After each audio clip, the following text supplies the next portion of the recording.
नमस्कार दोस्तों, आज हम आपको सुनाने जा रहे हैं दीपावली के पहले दिन की वह पवित्र कथा जिससे आरंभ होता है 5 दिवसीय दीपोत्सव धनतेरस, जिसे धनत्रयोदशी भी कहा जाता है। यह दिन न केवल धन संपत्ति का प्रतीक है बल्कि आरोग्य, सुरक्षा और भक्ति के प्रकाश का उत्सव भी है। पौराणिक ग्रंथों के अनुसार बहुत समय पहले देवता और असुरों ने मिलकर क्षीर सागर का मंथन किया। इस मंथन से अनेक दिव्य रत्न और अद्भुत वस्तुएं प्रकट हुईं। ऐरावत हाथी, उच्चैःश्रवा अश्व, लक्ष्मी जी और अंत में प्रकट हुए भगवान धन्वंतरी, जिनके हाथों में था अमृत कलश। उनका स्वरूप दिव्य था। शरीर से प्रकाश की किरणें निकल रही थीं और चारों दिशाएं आलोकित हो उठीं। देवताओं ने हाथ जोड़कर कहा, हे प्रभु धन्वंतरी, आप ही जीवन के रक्षक हैं। आपके बिना अमरत्व, आरोग्य और सुख संभव नहीं। और यही वह दिन था, कार्तिक मास की कृष्ण पक्ष की त्रयोदशी तिथि, जब भगवान धन्वंतरी प्रकट हुए थे। इसी कारण इस तिथि को कहा गया धन त्रयोदशी, जो आगे चलकर धनतेरस कहलाया। धनतेरस का पर्व दीपावली से 2 दिन पहले कार्तिक मास की कृष्ण पक्ष त्रयोदशी तिथि को मनाया जाता है। यह शुभ समय संध्या के समय आता है, जब सूर्य अस्त हो रहा होता है और घरों में दीपक जलने लगते हैं। यही समय होता है धन और भक्ति के प्रकाश को अपने घर आमंत्रित करने का। धनतेरस के दिन केवल धन्वंतरी भगवान की नहीं बल्कि 5 देवताओं की पूजा विशेष रूप से की जाती है, क्योंकि यह दिन धन, आरोग्य और सुरक्षा तीनों का संगम है। सबसे पहले पूजा होती है भगवान धन्वंतरी की। जो व्यक्ति इस दिन भक्ति से उनकी आराधना करता है उसे मिलता है आरोग्य, दीर्घायु और रोगों से मुक्ति।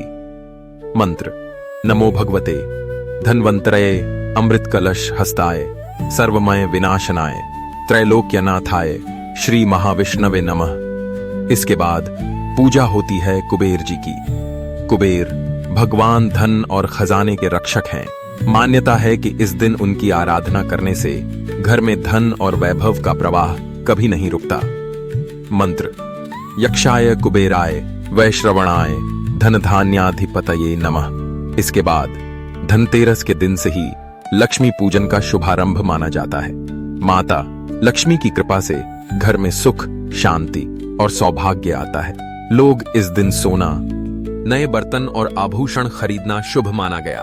पौराणिक कथाओं में बताया गया है कि धनतेरस पर खरीदी गई चीजें कभी घटती नहीं हैं, बल्कि घर में सुख, समृद्धि और ऐश्वर्य लाती हैं। लोग इस दिन अपने घर की सफाई करते हैं, दीपक जलाते हैं और धन के देवता की पूजा करके सुरक्षा और समृद्धि की कामना करते हैं। मंत्र: ऐं श्रीं ह्रीं क्लीं महालक्ष्म्यै नमः।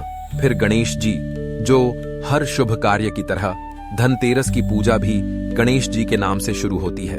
वे विघ्नहर्ता और शुभता के प्रतीक हैं। जो भक्त धनतेरस की पूजा में गणेश जी का ध्यान करता है, उसके जीवन के सभी संकट दूर हो जाते हैं। मंत्र: गण गणपतये नमः। और भगवान यमराज, जो धनतेरस की रात किया जाने वाला यम दीपदान अत्यंत शुभ होता है। संध्या के समय दक्षिण दिशा में एक दीपक जलाया जाता है, जिससे अकाल मृत्यु और अनिष्ट दूर होता है। मंत्र: ऐं यमाय नमः। दोस्तों, धनतेरस केवल सोना चांदी खरीदने का दिन नहीं, यह दिन हमें सिखाता है कि सच्चा धन हमारे आरोग्य, परिवार की सुरक्षा और भक्ति की ज्योति में बसता है। जब हम दीपक जलाते हैं तो हम अपने भीतर के अंधकार को मिटाकर ज्ञान, शांति और दिव्यता का स्वागत करते हैं। आप सभी को देवकाथा परिवार की ओर से धनतेरस की हार्दिक शुभकामनाएं। भगवान की कृपा से आपके जीवन में धन, स्वास्थ्य और भक्ति का प्रकाश सदा बना रहे।